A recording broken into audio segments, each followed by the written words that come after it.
Bonjour amis terriens. La semaine dernière, je vous ai promis de vous parler de l'indépendance et de l'autonomie. Mais avant de le faire, j'aimerais vous diffuser un message que j'ai reçu des Hathors. Les Hathors sont des êtres interdimensionnels, intergalactiques.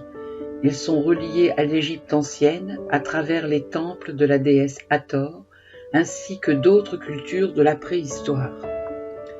Voici leur dernier message. Chers humains, le temps est venu de se tenir la main. Le temps de l'involution s'installe sur Gaïa, que vous connaissez sous le nom de la Terre, et il s'installe également pour l'humain. Prenons conscience que la modification du rythme sera prospère pour l'humain sur une période de production courte. Le temps est venu pour modifier l'humain de l'intérieur, pour déloger ce qui est superficiel, ce qui incombe d'aller vers soi. S'agripper au matériel n'est plus l'alternative la plus accessible. Continuons à cheminer ensemble. Ce que l'on vous demande, c'est de pardonner, d'aller vers soi, de courir vers son enfant libre et de retrouver la spontanéité, pour l'amour du très grand. Maintenant que je vous ai lu ce message, revenons à l'indépendance et à l'autonomie si vous le voulez bien, mes amis. Sachez que l'autonomie et l'indépendance s'obtiennent par le faire.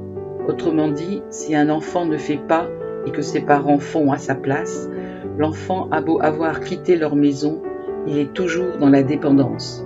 C'est seulement quand il est parti de chez eux et qu'il pourvoit à ses besoins qu'il acquiert son indépendance et son autonomie. C'est comme pour retrouver l'être profond que vous êtes, mes amis. Vous ne pouvez retrouver cet être qui est à l'intérieur de vous que si vous enlevez les couches que vous avez mises pour vous protéger des expériences que vous avez vécues dans le passé. Je vous l'ai dit dans la dernière vidéo, vous devez désapprendre ce qu'on vous a appris pour vous le réapproprier. Ce qui veut dire que vous ne devez pas croire aveuglément ce que l'on vous dit, sinon vous vivez au travers des expériences des autres et vous ne vivez donc pas vraiment votre vie. Ce que vous avez fait, il va vous falloir le défaire. Ce que vous avez appris, il va vous falloir le désapprendre. Si ce n'est dans cette incarnation, ce sera dans la ou les suivantes, parce qu'il ne peut pas en être autrement. Vous y arriverez, mes amis, soyez-en sûrs, parce que tout le monde y arrive. Vous n'êtes pas des terriens à part des autres. Si vous le pensez, je vous invite à changer votre croyance. Qu'est-ce qu'une croyance, me direz-vous ? Eh bien, une croyance, c'est faire sien ce que l'on vous a dit sans l'avoir vérifié. Je sais, vous allez me dire que tous les terriens font ça, et vous aurez raison, ce à quoi je vous réponds que c'est pour cela que le monde va si mal. Vous ne le voyez pas, mais vous êtes devenus au fil du temps des moutons. Votre mental a pris le pouvoir sur vous par la force de l'habitude, parce que vous l'avez laissé faire. Sachez que ce sont les répétitions des phénomènes qui font l'habitude, et que ce sont les habitudes qui permettent aux choses de s'inscrire en vous. C'est comme cela et vous n'y pouvez rien changer. En revanche, vous pouvez modifier ce qui ne vous convient pas.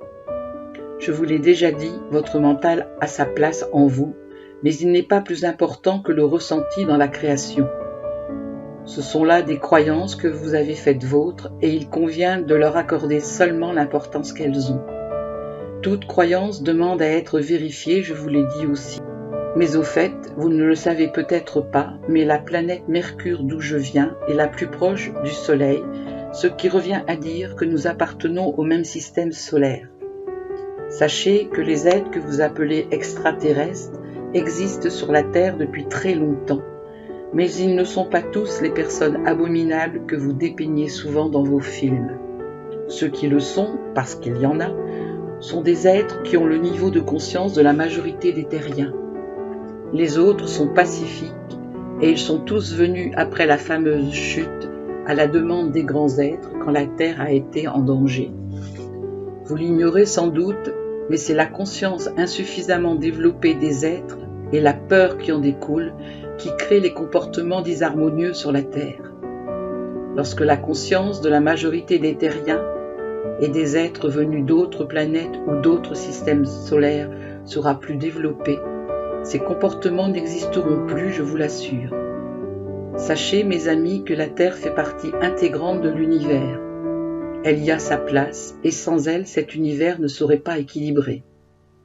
Sur Mercure, comme sur la plupart des autres planètes, seul l'amour est une réalité, mais c'est probablement déroutant pour vous de m'entendre dire cela, puisque sur votre planète règne la dualité. Si vous pensez que je délire, vous en avez le droit. Si vous le pensez, c'est simplement que vous n'avez pas encore l'ouverture de conscience suffisante pour comprendre ce que je dis. Ce n'est ni critiquable, ni condamnable, mes amis. C'est seulement le stade où vous en êtes. Mais ne vous inquiétez pas, votre conscience finira par s'ouvrir. Rappelez-vous Galilée dont je vous ai parlé dans une vidéo précédente. Il a dû attendre plus de 2 siècles pour que les terriens reconnaissent qu'il avait raison. Certains terriens ont besoin de temps pour se remettre en question. Je dois vous dire, par souci d'honnêteté, que même si vous rejetez ce que je dis aujourd'hui, les informations dont je vous ai parlé sont rentrées dans un coin de votre tête et elles ne seront pas oubliées. Un jour, vous les retrouverez et elles prendront tout leur sens. Vous comprendrez alors ce que vous refusez aujourd'hui. Peu importe le temps qu'il vous faudra, vous n'êtes pas différent des autres. Vous viendrez un jour à cette façon de penser, seulement vous ne le savez pas encore. Par moments, certains le font déjà.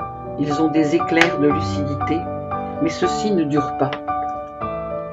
Au fond d'eux, ils savent très bien qu'ils sont sur la Terre pour quelque chose de précis. Ils l'ont simplement momentanément oublié à cause du voile de l'oubli dont je vous ai déjà parlé. Pour les autres, si les éclairs de lucidité n'ont pas encore eu lieu, ne vous inquiétez pas, cela viendra avec le temps. Je m'arrête là pour aujourd'hui. Dans une semaine ou 2, je vous parlerai d'une question que vous vous êtes tous posée. Et si vous me dites que vous ne l'avez jamais fait, j'aurai bien du mal à vous croire. Cette question concerne vos origines et le pourquoi de votre venue sur la Terre. Quand je dis cela, je ne parle pas de votre filiation, ni du lieu où vous êtes né, mais de la constitution de l'homme, de sa création et de la création de l'univers. Certaines théories ont déjà été élaborées, comme la théorie du Big Bang, mais s'il est vrai qu'un bug a eu lieu il y a 60 millions d'années et que celui-ci a conduit à la baisse de la conscience et à la rétrogradation de 5e en 3e dimension, réfléchissez un peu, mes amis. Sur Terre, vous êtes dans le monde de la dualité, un monde où le blanc s'oppose au noir, le rouge à la nuit, le beau au laid, le grand au petit, etc., etc. Pensez-vous sérieusement que le Big Bang, dont on vous rabâche les oreilles depuis la nuit des temps, puisse exister sans son opposé? S'il y avait vraiment eu un Big Bang, comme on essaie de vous le faire croire, il y aurait eu son opposé, le Big Crunch. Or, personne n'a entendu parler du Big Crunch et je vous expliquerai pourquoi. À bientôt, mes amis.